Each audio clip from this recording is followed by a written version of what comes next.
Hi everyone, so today we're going to be talking about exposing your image properly. We're going to be talking about the principles of the exposure triangle. So to understand and learn about exposing a photo properly, you need to understand the three elements that make up the exposure triangle. These are shutter speed, aperture and ISO. These three things control the exposure of your image in different ways.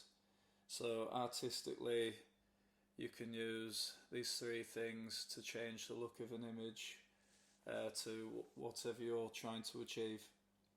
Here are the three elements of the exposure triangle. So we'll start with shutter speed. So a slow shutter speed, if someone was moving, this would create motion blur. So the slower the shutter speed, the more motion blur will be caused. But also, because the shutter's open longer, it's exposing the light to the sensor for longer as well, so it will increase the exposure of the image.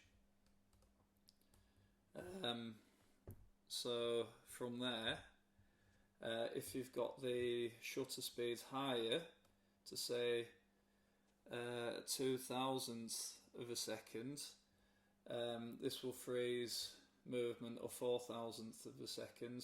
This would freeze the movement of, say, a moving vehicle. If you had it at 250th of a second, this will let in more light, but if you do street photography, this will freeze the movement of someone walking, for example. But just remember, the higher the shutter speed, the less light is being let in, so it will make the exposure of your image darker. From there, we'll talk about the aperture. So the aperture, so I've got this camera set to f2, that means it's wide open. So inside the lens, the aperture is more open, letting in more light. But artistically, for artistic purposes, if you've got the aperture set really low at f2, then when you focus on something, the background becomes more blurred. So the pear at the front of the image is in focus here, but the lemon in the background is out of focus, and if I focus on the lemon now in the background, the pear becomes out of focus. The higher you put the aperture, the more in focus everything becomes. Now, this closes up the elements inside the lens, so it makes everything more in focus, but it's letting in less light into the lens. So now my image has become underexposed. So I want the aperture at f16 to have the pear and the lemon more in focus with each other. So I'm going to have to change the shutter speed now to get the exposure correct. So the exposure is now correct, but the shutter speed is extremely low, an eighth of a second. But everything is now more in focus, so the lemon and the pear are more in focus with each other now, which means a greater or a deeper depth of field in the focusing. Okay, we're going to talk about the ISO now. So say I want the aperture at f16, I want everything in focus, but the shutter speed is too low.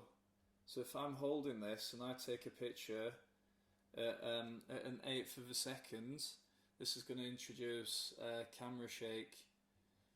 So what I need to do now, especially if we're in darker conditions, is the ISO is set at the lowest native ISO of 200 for this camera. If I increase the ISO,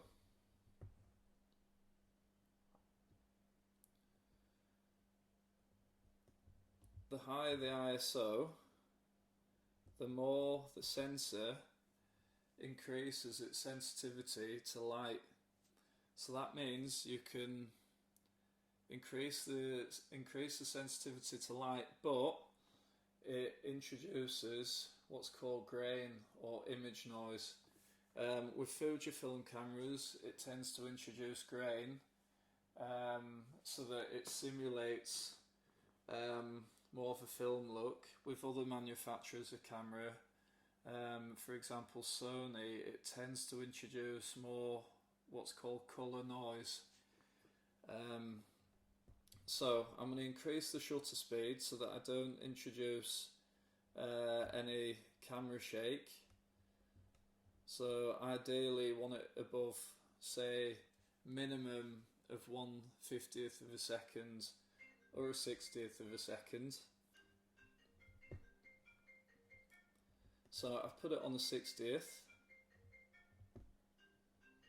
and because I've increased the shutter speed now, the speed of the shutter is faster, which is letting in less light.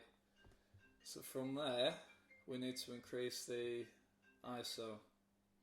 So I want my image nice and sharp at f16, everything in focus. I want a faster shutter speed so that I'm not introducing any camera shake when I take the image. And I need to now increase the ISO. I'm going to increase it to 800. Okay, so if we look at the meter, it's slightly under. So if I change the shutter speed to a 50th, that's pretty close. And if I bring the aperture down slightly,